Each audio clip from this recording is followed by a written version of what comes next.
Okay, welcome to the Backstage Pastor. It's been a minute since we've been on here. I have a special guest, and he is special.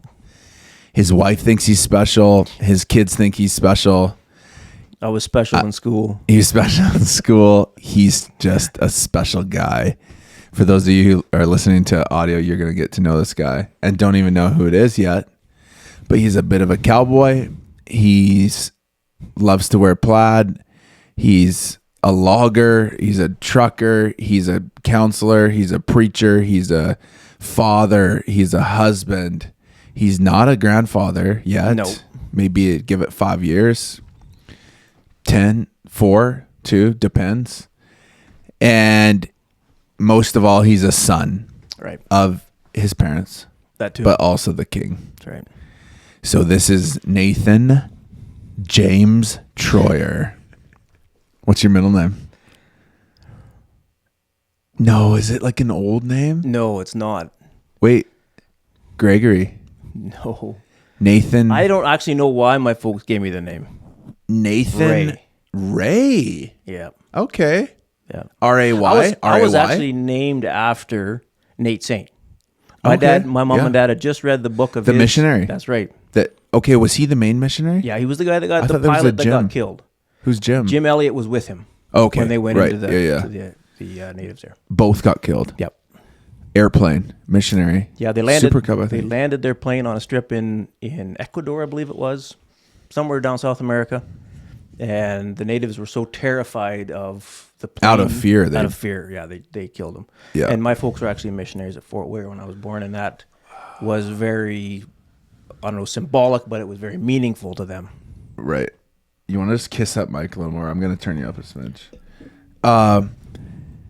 That's a crazy story. Apparently, they had some relations with the natives there ahead of time, but there was some kind of misunderstanding or gossip that went around that they acted before, like they had communicated with them and stuff, or even hung out. Yeah. But there was some kind of miscommunication, I think, that happened there, and they went out when they landed, destroyed the plane, and killed the pilots. They actually took the.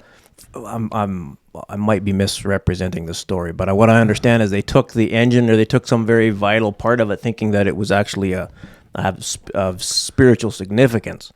Oh. And hung on to that. But you know the coolest part of that story? Well, lots of cool things happened is that his wife went back in. Elizabeth. Yeah. And actually lived with him. And the whole story is just a huge story of redemption. Just massive. Yes. Okay. 2 things. Read the book. That's the best What's part. It called? Into the Glory. Okay. I think that's the name of it. Nate Saint, I think it is. Into the Glory. What's the famous quote by Jim Elliott? I'm trying to think. Thought I brought my phone with me. It was shaping for me. I forget. Okay, fun fact. 2 fun facts. Elizabeth Elliott went to my Bible school. Did she really? Prairie. Yeah. Yep. Amazing. She was there. Her pictures are all over there. Amazing. And then I went to Missions Fest in Vancouver one time. We always grew up going there. Yeah. One of the natives that killed Jim and Nate, who later became a believer because Elizabeth went back, was a speaker. Unreal. At Missions Fest. Really? And he just told the story of redemption, reconciliation, salvation. Yeah. And, reconciliation with Elizabeth. Like, what? Isn't that the gospel? It is. Like, it's impossible. It's impossible. You can't do that. And that's the courage, I think, that we as society lack today. Yeah. Like to go to first place, to go there with that intensity burning. Yeah. For Nate and Jim to go in there, and then knowing that there was no guarantee. Yeah. But the call was there. And then for Elizabeth to go in after that, knowing that this has already happened. We just don't see that courage there today. Right. We don't hear about it. Maybe there is. And I would probably be amiss to say there isn't. Yeah. But because we don't hear about it as much. Yeah. That's death to that's a dead person. Like, to live as Christ, to die as gain. Right. Take up your cross daily. I've been crucified with Christ. Yeah. Like, only a person who has been crucified with Christ can walk in that kind of obedience. Yeah. Like, whoa. Yeah, it's pretty inspiring. Those missionary stories, David Livingston, like going through Africa, like those early missionary stories. My parents are missionaries to a nation that needs the Lord, Canada. Yeah. We came from America. Not that we're better down there or have a hand on anything, because we're pretty confused as well. That's pretty bold to be saying in this day and age. But mine too. They from Nebraska and Indiana. Yeah, up to here. Yeah. It's funny. Dad was from Nebraska. Mom was from Indiana. They met in Ontario. Oh wow. Moved to Oregon, and then moved up here. Yeah. That's They came up for 3 months or 6 months. Ended up staying 6 years. Immigrated. So are you Been here ever dual? since. Eligible, but no, I don't. I've never done Right. the paperwork. Yeah. I was a citizen of alien birth. I think is how they say that. It's true. Yeah. So I have an alien on the podcast here. That's right. Okay, I'd love to get into your story here. Except I just want to find that Jim Elliot quote, because this is it's so good. Just because we were talking about Jim Elliot. Actually, maybe it was Nate Saint. Let me find this here. It's not precious in the sight of the Lord. You're gonna recognize this as soon as I say it. Oh, it is Jim Elliot, 1927 and 1956 when he died. He is no fool who gives what he cannot keep to gain what he cannot lose. That's a song. Is it? Yes. Can I you will sing- not sing it. Can you sing the whole thing for me No. right now? I will after the mic is shut off. Really, like an old hymn or something? Yeah. I've never heard that. Yeah. He's no fool who gives what he cannot keep In order to gain what he cannot lose. to gain what he cannot lose. Yeah. Wow.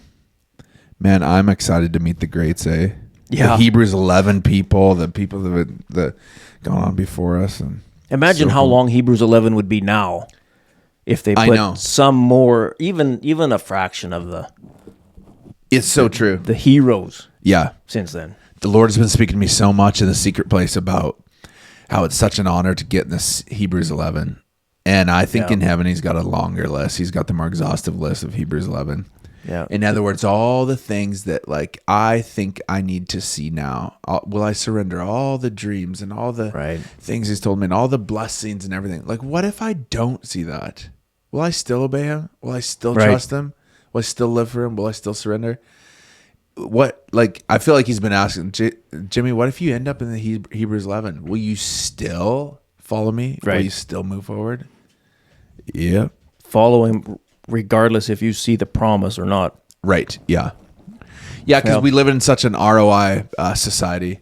Right. We need to see the return on investment. It's like, okay, what? And we you need know, to see it now. Yes. Like- our souls being saved. Okay, we cancel this thing if souls aren't being saved, or missionaries or whatever it is. Right. Versus simply doing it because the Lord asked us to do Yeah. it. Who was the prophet that preached for 40 years? Isaiah or Jeremiah? That preached for 40 years and never saw a single person to come to Christ. It was one of those. The sad prophet. Forget which one. They're all a bit sad, to Yeah. be honest. It's You're all a tasked with little their sad. job. It's all a little sad before Jesus. Because there's no perfect spotless lamb. Okay, right. let's get into your story.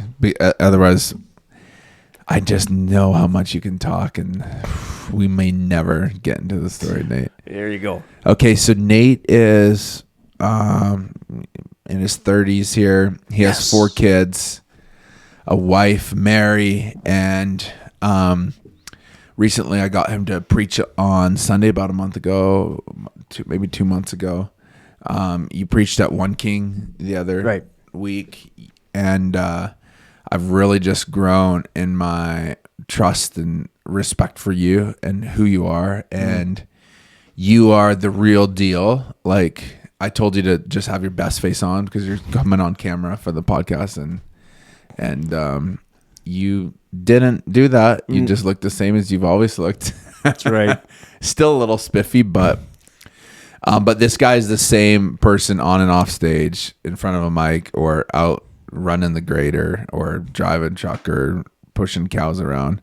So I just love that about you. And I always think, like, people, you've been through a lot. You've been through so much, and we're going to hear some of that this morning.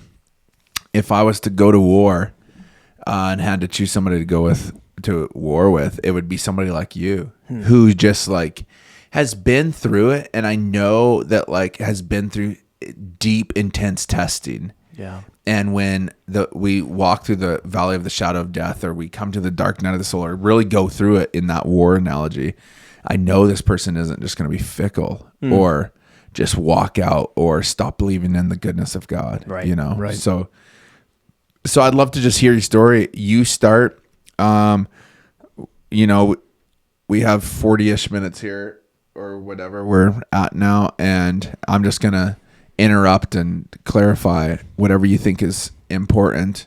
And then I'd love for you just to be thinking of the person listening who just maybe does not see the light at the end of the tunnel and just actually feels like they're in it right now. They can't see clearly. It just feels never ending.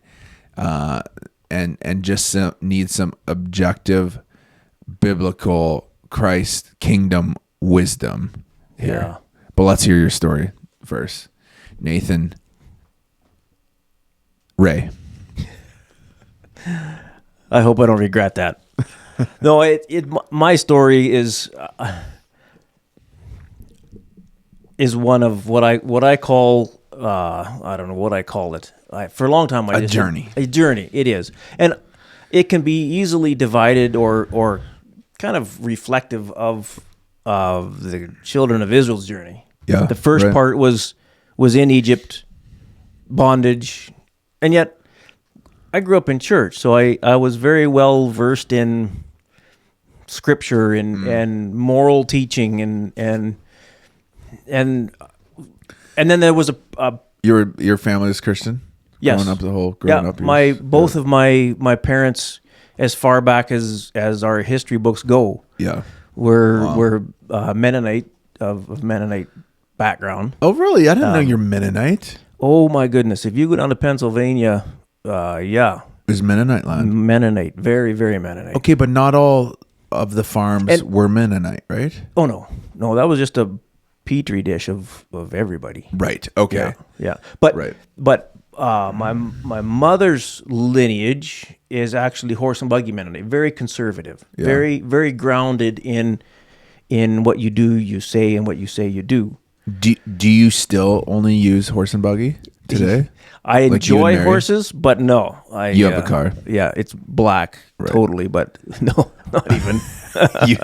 you had to. Yeah, but even at a young age. So your mom would have grown up with that? Yeah. Wow. Yeah. Just one generation here. I remember going to my grandparents' house and asking why the VW Rabbit car was all black. Because the rims were black. There was no chrome on it. Yeah. And nice little car. Yeah. But it was black. And remembering my mother teaching and telling us the story of how it was their intent they needed the vehicle for society to get around. Yeah. But it was of no class. Like it wasn't a fancy blingy. Which is why they did black. Plain. Even the Amish, right? That's right. It's all black. No worldly vanity there. Right. Yeah, and it's the way they've chosen their lifestyle to connect with what they believe is for them. Yeah. And I disagree with some of their beliefs, and they disagree with mine, and yet we can still have good conversations. And I love visiting them, and they're always welcome in my house, and we have a great relationship. But it doesn't divide us. It actually with your connects parents. us. My parents, well, certainly my parents, but even my relatives, my ancestors. Are they still back in the States? Who, my parents? No, relatives. Yeah. Oh, okay. Yeah, I have lots of relatives in Indiana, Nebraska. Yeah. Okay. And then some in Oregon as well. Yeah. So yeah, I'm from the States, but been in Canada, born and raised Canadian. Right. Yeah. So Actually, born in a Christian home. Yeah, born in a Christian home on a little reserve on the very north end of the Williston Reach, of the Finley Reach on the Williston Lake. Little place called Fort Ware. Dad had gone in there. Mom and Dad had gone in there for, I don't know. I think it was either 3 or 6 months to furlough some missionaries that were in there. Okay. And stayed. Furlough means take their place for a bit. That's right. Take a sabbatical. Yeah. Or supposed to be for finding 3 healing months. or They just needed a break. I don't know how long they'd been in. I don't even know who they were. Yeah. But I had an older brother and sister at the time. moved in there with them. They were like 2 or 3 years old. Right. Yeah. And How many siblings do you have? 4. Okay. So there's 5 of us all together. Right. I'm right in the middle. I got an older brother and a younger brother and an older sister and a younger sister. Oh, So crazy. Yeah. middle of everything, including Yeah. trouble all my life. So, yeah, that's where it started. Okay. And you were telling the church on Sunday that you had a drug problem when you were young. Tell us about your drug problem. My whole family had a drug problem, actually. Oof. Yeah, it went through most of my adolescent life. We were drugged to church every opportunity. When we were back with the relatives, we went to church Sunday night, Sunday morning, and then when we got home, drug around. we got drugged to tape cassette. That was way back. That was probably before your. Nope, I remember. Remember cassettes? Yeah, all the vehicles. Right after the 8 tracks. Yeah. Gaithers. Yeah. Dad That's would listen right. to Gaithers. Mom and dad. All the way. Country. Yeah. No countries, only Gaither for us. Really? Oh, no, Not even no, but Christian country like Paul Overstreet? No, not at first. Later in life, we were a little bit enlightened. But Interesting. Maranatha. Mom and Dad had a Maranatha Right. cassette too. Yeah. Yeah. And would you listen to like preaching tapes and there'd be like Lots. the preacher? Lots You'd of get preaching. like this thing with 6 tapes in it and it's a preaching Yep. series on something. And, Yeah. And that's what we do on Tuesday nights. Right. And then on Thursday nights, we had prayer night. We got drugged to prayer meeting. Yeah. So, yeah, that was our family's drug problem. Maybe Drug it wasn't everywhere. such a bad drug problem. Kept us from drug anyway, but yeah. That's funny.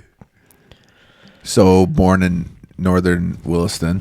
Born out in the Not middle on of lake. nowhere. Yep. Lived there for I think 3 years, and then it got pretty hostile.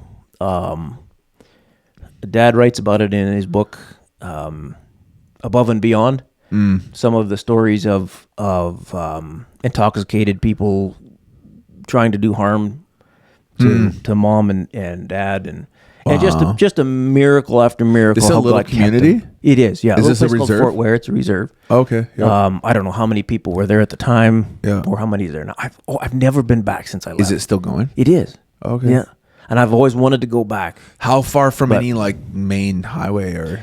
If you drive north up the west side of Williston Lake, you can get there through Germantown Landing. I don't know how far. I believe it's about How do you 14 get up hours the from west, here, the west side? from Mackenzie. So Okay. towards Prince George, Mackenzie And then Junction, keep going. north to Mackenzie, yeah, and then across the rivers and then up the west side. Okay. And how far, you said? I think it's about a 12 to 14 hour drive from here. Dirt road. Dirt road all the way. Oh Yeah, my logging roads. goodness. That's crazy. Yeah. But I've always wanted to go back, and I'm planning. I'm working, trying to find a way to get in there. Well, how far in to the future. fly? Like It's through not just far. a I think it's about 2 Super Cup hours or or something from here in a plane. Oh, that'd be fun. But I'd like to go back with mom and dad Yeah. because they have the little group that they that received Jesus when they were there. Some of them are still there And still in contact. and still in contact with them. Whoa. Yeah. In fact, there was some folks coming through. I met him at the Shepherd's Inn Yeah. about 3 years ago. Yep. One of the main guys that Dad used to hang out with that really challenged Dad at first, but then became one of his best friends. Yeah. Just a really short guy, but just you could tell he was just intense. Just a neat Oh, guy. those short challenging people. Yeah. Hey? Is that what you're meaning? That's Like right. shorter people can be challenging? or No comment. Okay. That is interesting. Hey, And- challenged him at first and then became best friends. Right. Yeah. I think that could The be pretty common. interesting thing is he introduced, so this native fella introduced his granddaughter to my dad. Yeah. And when he said, "This is John Troyer," she kind of looked puzzled for a minute. And she goes, "Oh, is this the John Troyer that our swimming hole is named after?" Oh, wow. Come to find out, there's a swimming hole. There's a slough in the river up there. They call it the John Troyer Slough Yeah. after Dad. Wow. So cool. So, yeah. Okay, so He's you're getting famous, I'm older, not. teenage, meeting, fast forward to, or anything that you think is important, moving up to marriage and Oh man, it typical. I want to say typical life growing up. Moved up to the Yukon, early '80s. Had some cool life experiences. Remote living, trapping. Played around with some dog sledding, mushing dogs. that's so cool. Never big teams, but still did it and had Yeah. fun with it. And I think that's where that's where my first encounter with evil started. That's where a couple of life circumstances happened where both fear and shame came into my life. Wow. And not really knowing how to deal with it. Yeah. Not really talking to anybody about it, just burying it, doing the best I could to just bury it. Right. Wow. And yet looking back on it, realizing that if I would have gone to my dad, if I would have gone to my parents, things may have been different. Wow. But carrying that. Can I just, like, as much as you want to share, but like evil done to you or where you found got into sin? No. So the first story would have been at Fort Ware, where I remember, what I remember is being behind a box and having a lion mask in the window and being absolutely terrified, like shaking and just absolutely petrified. And so the rest of the story now I've heard from my mother, who said that it was Halloween time and some kids had come to the window with Halloween masks on that they had made. Didn't seem to be that tragic or that scary, but for me, it just terrified me. Right. And then guess who jumped on that? Yeah, the enemy. That's right. And so made it a big thing. it popped up in the window, and so I became very just terrified of the unknown. Wow. And then later on, so wild that some like the devil's just such an opportunist. Right. Like just sees that, then jumps on that. Yeah. Yeah. And then another time we were at a fish camp and a bear, we were walking down to the boat to get ready to go check nets. And a bear was, I don't know, about 12, 15 feet away, stood up. Grizz? No, it was a little black bear. Yeah. Stood up on his back legs and huffed and puffed and they snap their teeth and then they kind of swing their head because they can't see so good, so they're trying to make us move. And my dad was, I don't know, a couple feet behind me, and I spun and climbed up him, terrified, obviously. Oh, yeah. And he kept saying, "Nate, just look. Let's look at this." And of course, he'd been a big game guide at the time for years, knew what it was, and really there was no danger. To me, just for you, there was just out of the blue. There was no warning, just terror. Wow. And then in that was the same summer where I had encountered with some abuse. And it was one night, and the message that the devil jumped on and imprinted in my brain was that I wasn't good enough. I wasn't strong enough. I couldn't make it stop. Wow. And so this lack of never being strong enough and alone in that, it's not the reality, but it is in a way. Yeah. Because it was the reality that I assumed. Yeah. And then through life, until Jesus really touched it later on. Wow. So wild. How old were you at that time? Must have been about 7. So crazy. Yeah. Man, it's so angry just seeing what the enemy does at such young age. Like with our kids are 10 to down to 3. Right. It's like the things we can just see, like the enemy jump on that we also like can be aware of as parents and lead them through it and help make them aware of it.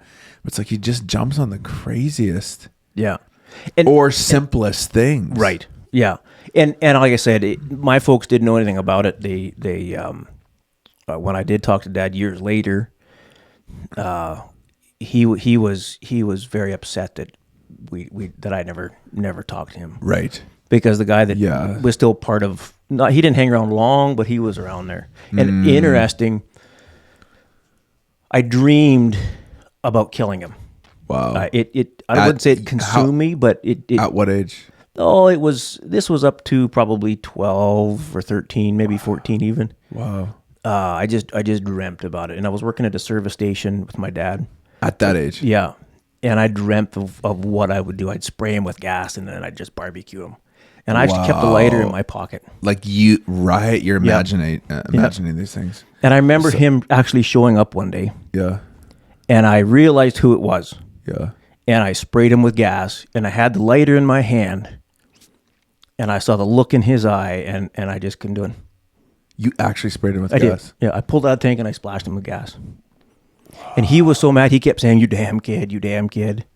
I remember that just like it was yesterday. And that was the time when I actually started talking to Dad about it. Was your dad around? He was. So, because later. obviously Dad finds out what you just did. Yeah, he was later. And that's when it all started. I started telling him about what had happened.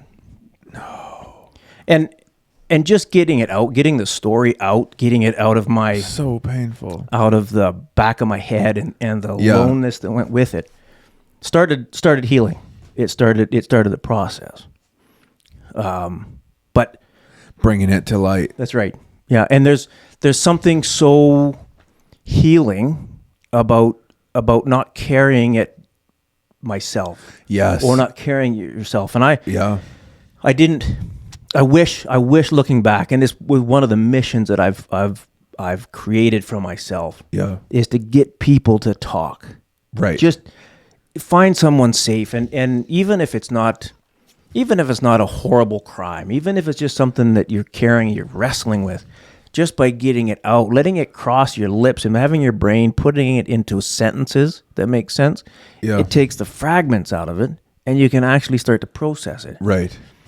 So that's been one of my life missions, is to talk with people and encourage people. And you do that and are a safe place because you're so...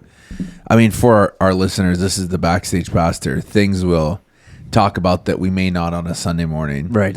But, or in a way we may not on a Sunday morning. But you've just always been the person that just like says it how it is. And it can just be shocking at times. But I love that about you. That's so inviting. It invites me to be open and real and authentic with you. How did the healing begin there? Then at that point, you're 12, that happens. You obviously Dad finds something out, you start opening up. Yeah. How did that begin?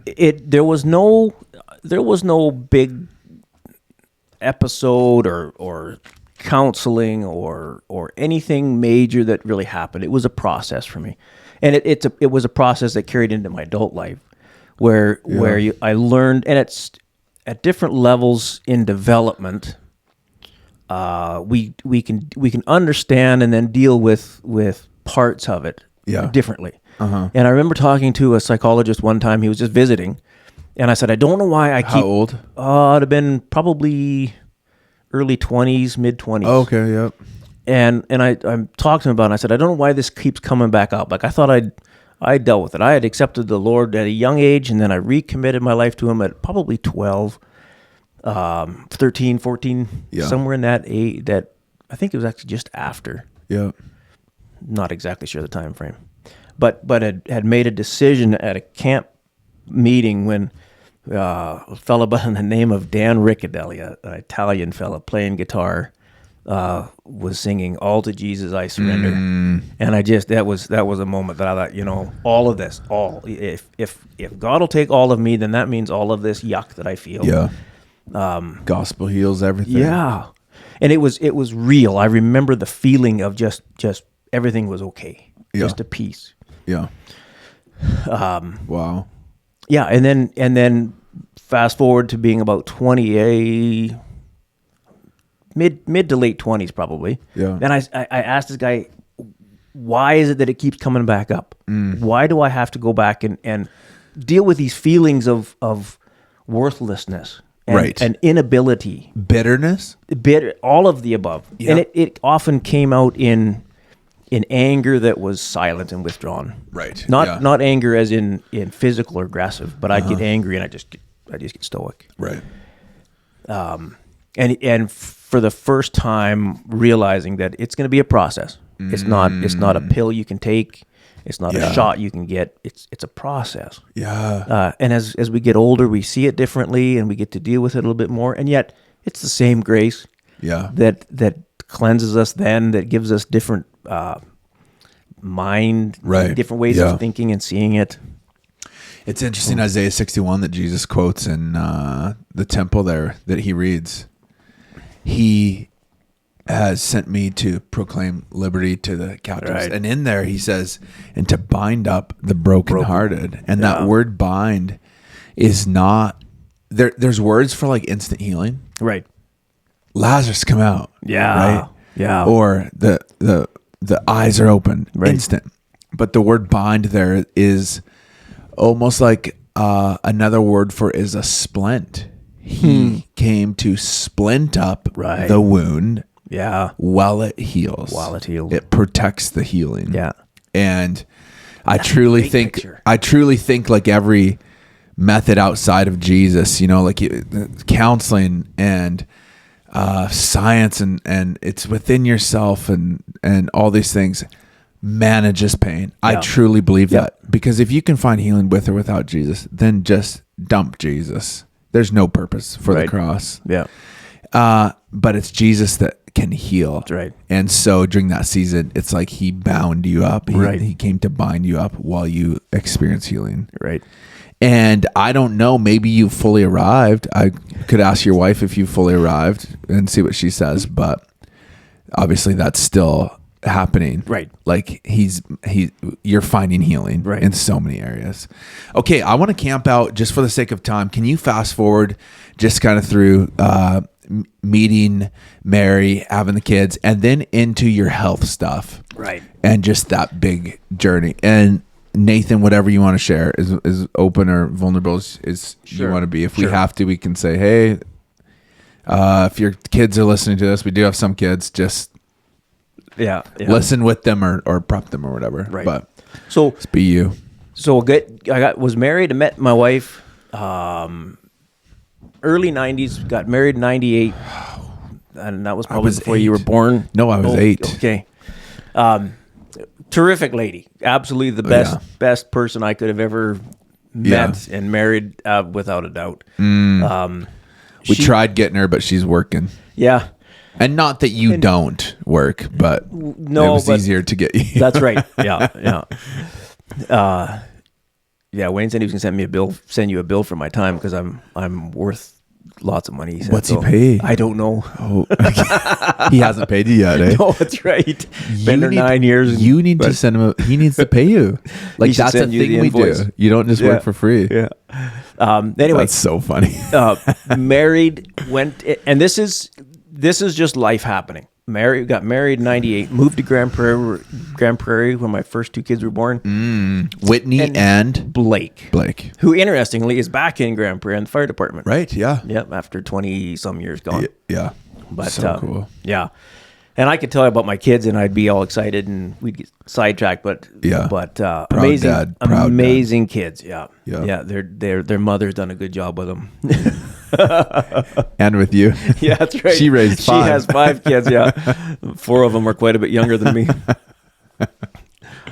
No, you've done amazing. So one fall I hurt my back and couldn't make sense of it. Didn't understand what was happening. Blew a disc.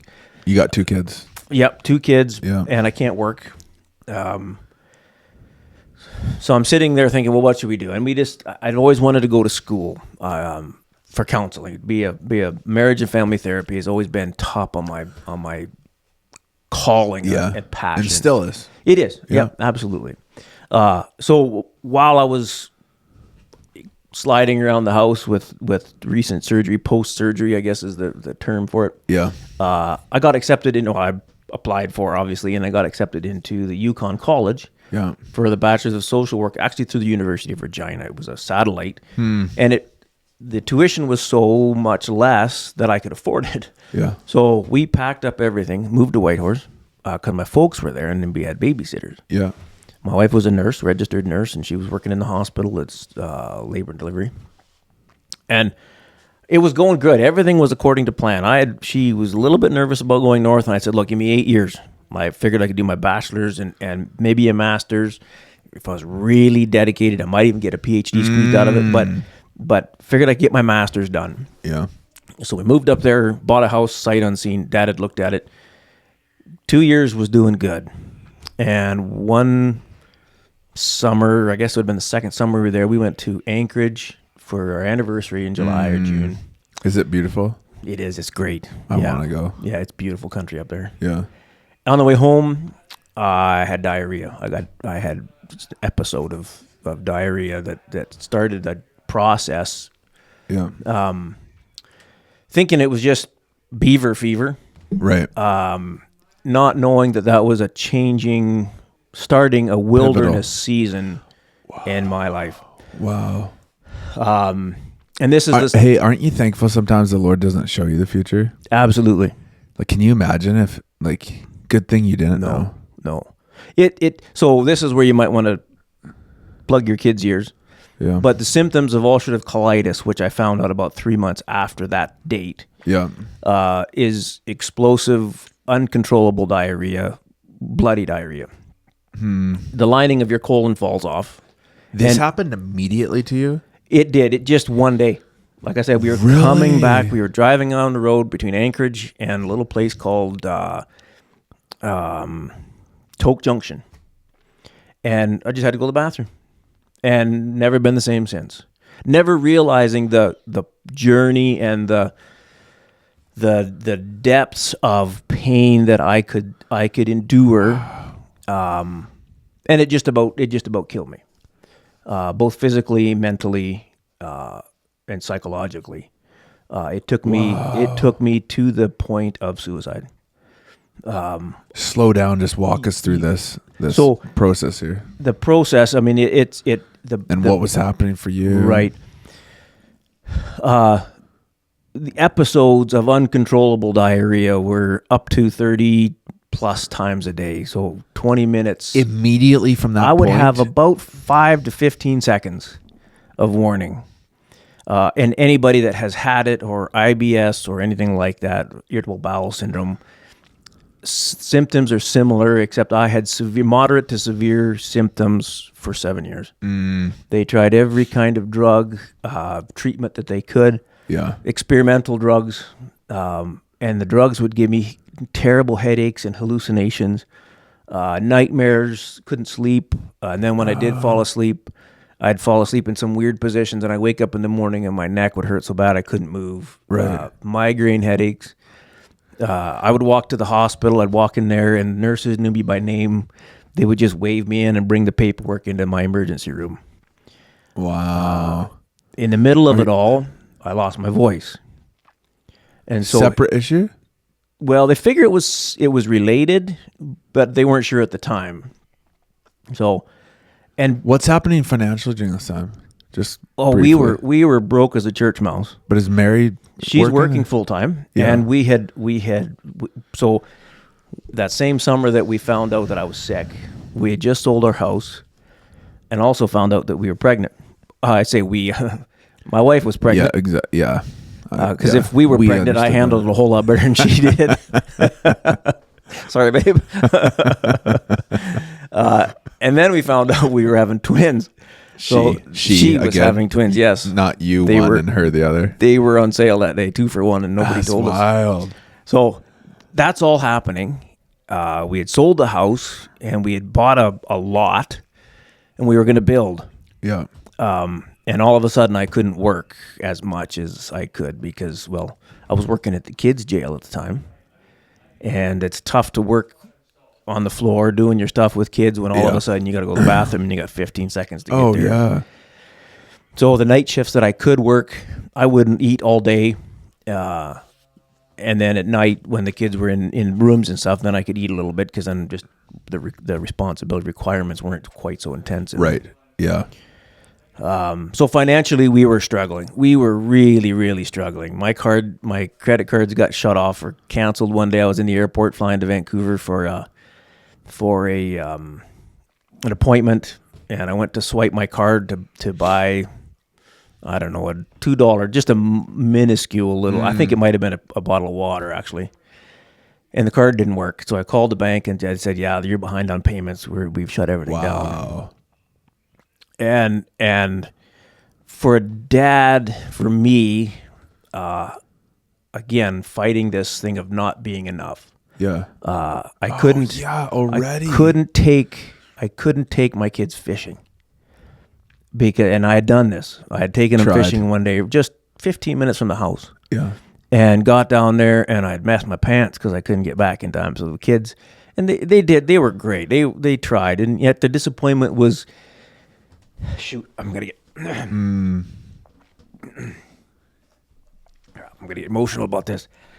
I can still see that look in the kid's face when Dad had to go home. We had to cancel a fishing trip because Dad messed his pants. And in the back of my mind is this line that you're just not good enough. Right. And I believed it. It was just something that and terrified at the same time, terrified of what's next. Because this thing had kept getting worse and worse and worse. And I was losing weight. I was 130 pounds, as gray as a carpet. And then losing my voice in the middle of it. That was the straw that took me to the very edge, because then I had fully couldn't talk, like whisper. I could talk like this. I could really force it out. Yeah. But then I would cough because it was so irritating. Right. Yeah. And so really what I could do and was nobody talk can like hear you, so you just kind of go silent even more. Yeah. And then the deepest part is then I lost my purpose for living, because my dad had always, every life decision was built on whether it added to what your calling was or it took away from it. So whenever we would bring, like, I remember as a kid, I had, I think it was Tiffany's self-addressed album. He was a singer. It was a pop singer, and Dad heard it on my little Walkman there one day, and his line was, Nate, he said, that's not going to assist you in your calling. That's not going to build you up. That's not going to, you want to get rid of that because it's going to do harm to you and your ability.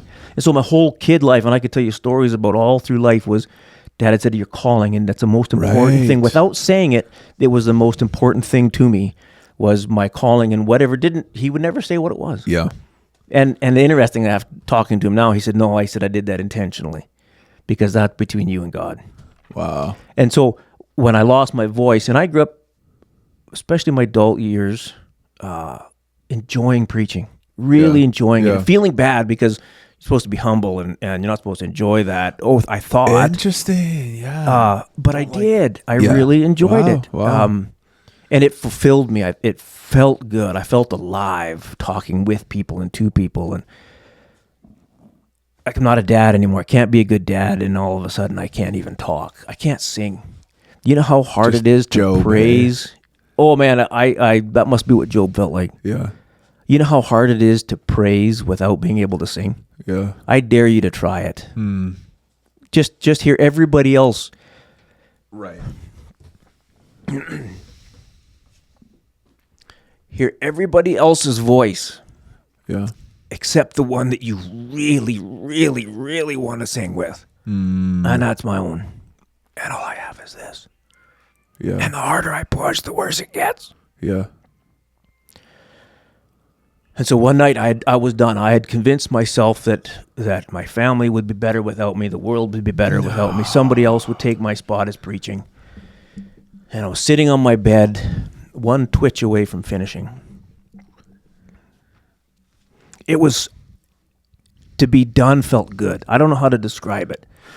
And if anybody is in that place, if you get to the place where it is so hopeless that removing yourself seems to be a good option, man, you gotta reach out to somebody. It's bells are going off, and if you see somebody, reach out, because it's a dark place, and you don't even know how to. You don't even. I didn't even know what hope was.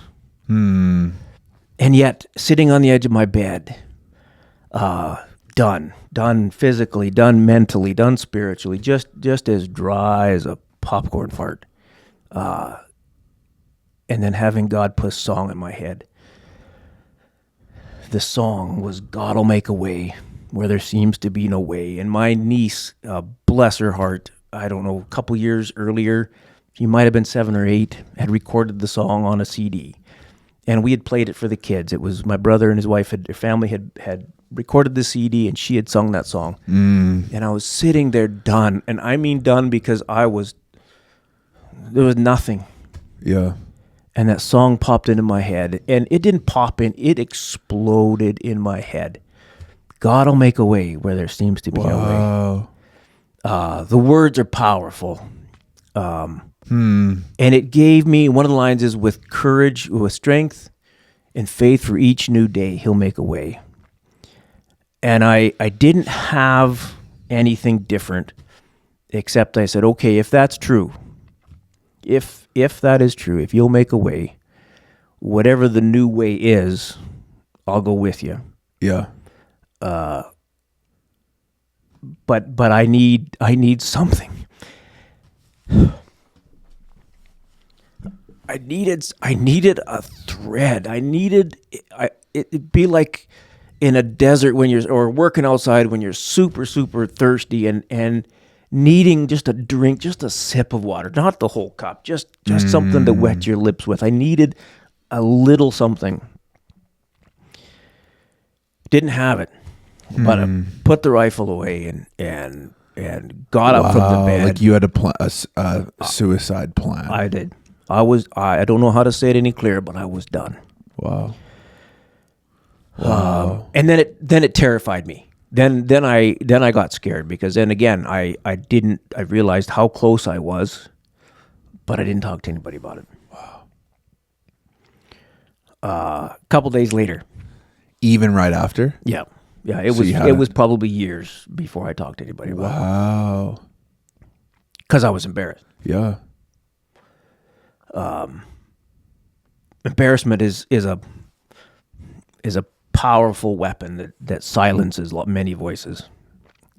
Wow. And coming from that, and nothing substantial changed immediately. I just kept going through the grind. I'd be sitting on the toilet, explosive bloody diarrhea, throwing up into the garbage can, because the pain was just unescapable. Dehydrated, pounding headaches, and not being able to talk. Yeah. Through it all. Oh my goodness. So then this is where it gets really fun, because there's a place called Rabbit's Foot Canyon in Whitehorse. Anybody that lived there knows where this little. It's just the road passes between two hills that come really close together. The road that goes through it. And I was driving our little blue minivan with all 4 kids in the back, driving it home, and I was singing a song. This is how I sang it. Right. If I could do this. Okay. Yeah.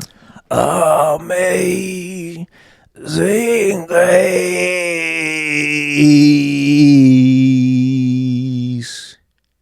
And I thought for a minute, and my voice kicked in. Interesting on Grace. Just the E sound on Grace. Grace. And I held it, when I got it, as long as I could, and I was out of breath, and I had to stop. I didn't want to stop, but I had to stop because I had no more breath. And so I had to go, and I tried it again. I couldn't get it. I had to go back and sing the song again. And so I sang, Amazing Grace. Wow. I was like, and I held it again till I was out of breath. And then I called my wife. She's working at the hospital.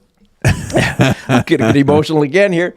I called my wife who's working. I said, hey, babe, listen to this. And I tried to get the E to come out, and it wouldn't come out, so I sang the song. Amazing Grace. Yeah. And from that E, my voice came back. Just a couple like the weeks. Lord for it to come back on the word grace too, hey? It was the drink of water that I needed to carry me out of that desert. So building off of that. Yeah. We still had a couple years. How am I doing for time? We're 10 minutes. We got 10 minutes. So we're gonna Rush through. Yeah. So a couple years after that, in my mind is going this thought process that God can heal me. Yeah. Miraculous. He could be done with this. He could heal me. Pardon me. But I'm not good enough to be healed. Wow. That's why I wasn't. Still that mindset. Yeah. Yeah. So it started to break when my voice came back. I was a couple weeks from getting a Teflon injection into one vocal cord because they had realized that I had a collapsed vocal cord. It was paralyzed, whatever, it wouldn't work. So they were going to put Teflon in it to build it back up so I could at least have some kind of a voice. Didn't need it, obviously, and got to the point where in the fall I was hunting and I got so sick that I had no options. I had to have surgery. my colon had to come out. And so I'd been in touch with a fantastic doctor in the Pacific Gastroenterology Clinic in Vancouver, Dr. Carl Brown, fantastic man. And he was able to walk me through the steps to get me to the place where I would say, yeah, I gotta have this surgery. And so I made a deal with God. I said, if you're not going to heal me, then at least make me useful in the process. Right. If I'm not good enough to be healed, is actually what I said. Wow. Then at least find me good enough to talk to somebody in the process.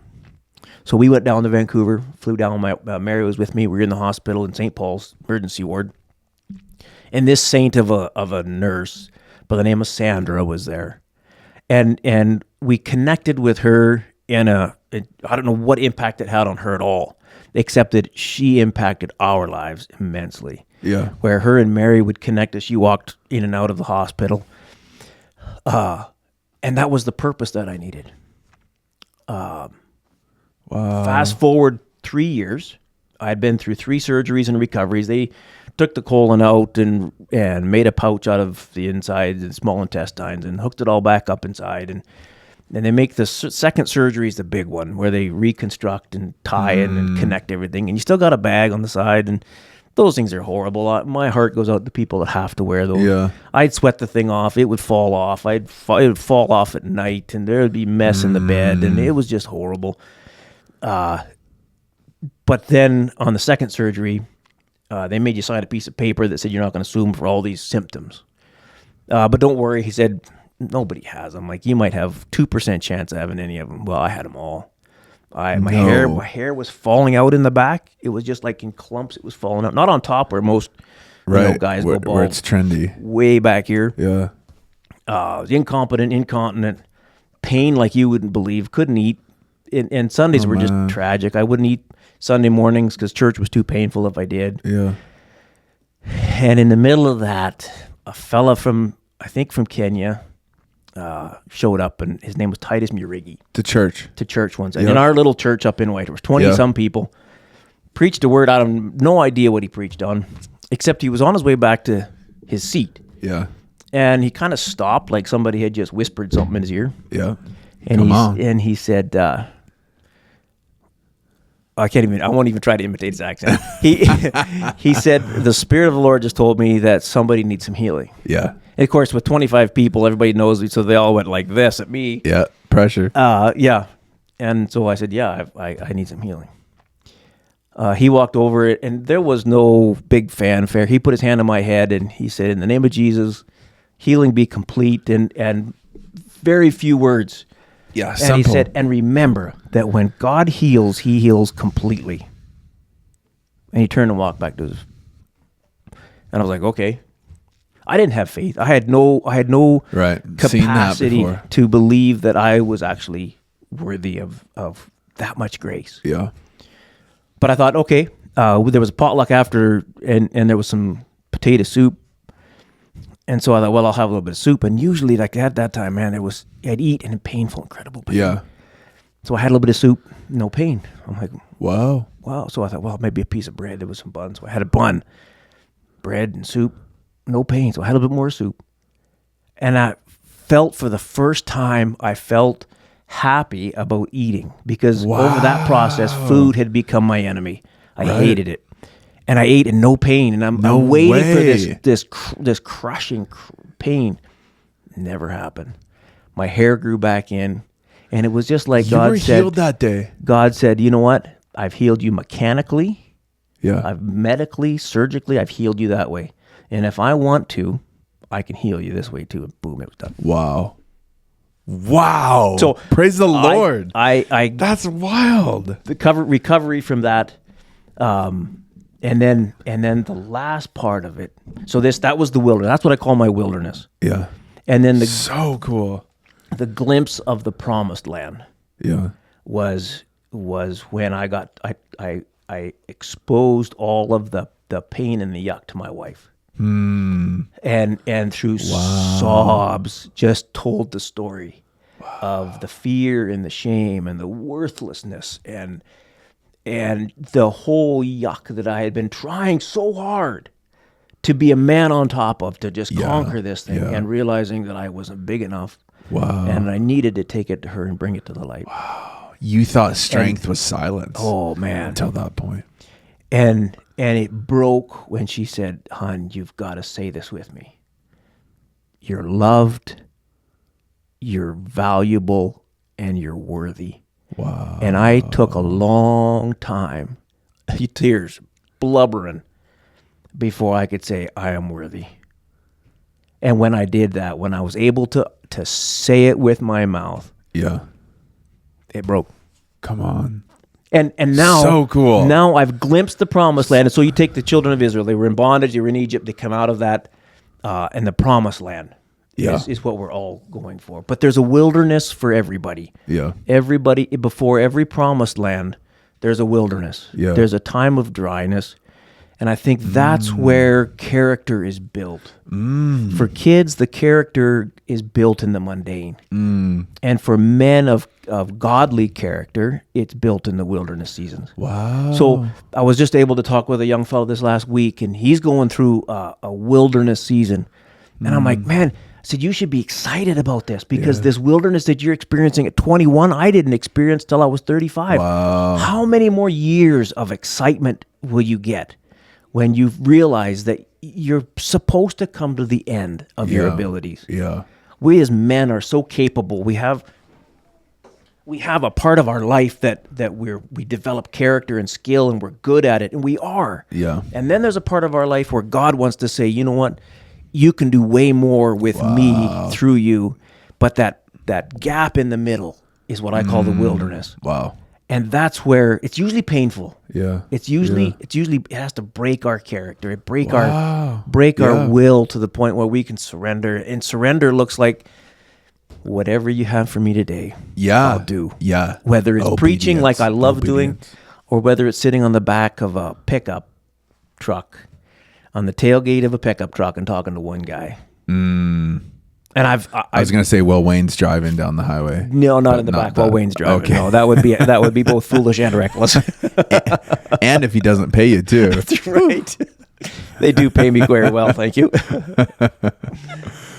Wow. What would you say, just in closing? So powerful. So powerful. The greater the responsibility coming, the greater the audit. Right. That's going to happen. Yeah. You've been through a big audit. Not that you're fully through it, but like there's some big responsibility coming for you. Yeah. Really feel that.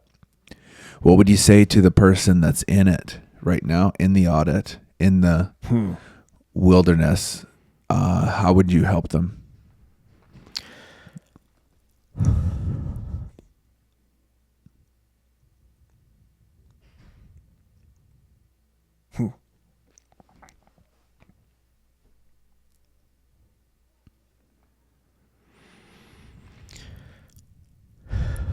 I don't know if there's a cookie cutter answer, if there's one sentence. I think the reality is that nobody knows how long the wilderness was or is for them. For me, it was about 7.5 years of sick. Wow. And then a couple years of recoveries and surgeries. And Yeah.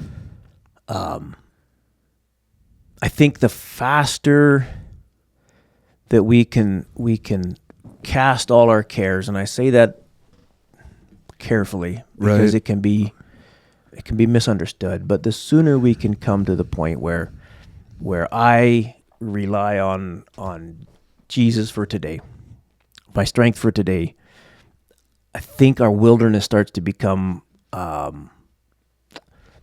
passable, or I'm going to say manageable, but it can become useful to us because at first it's just trouble.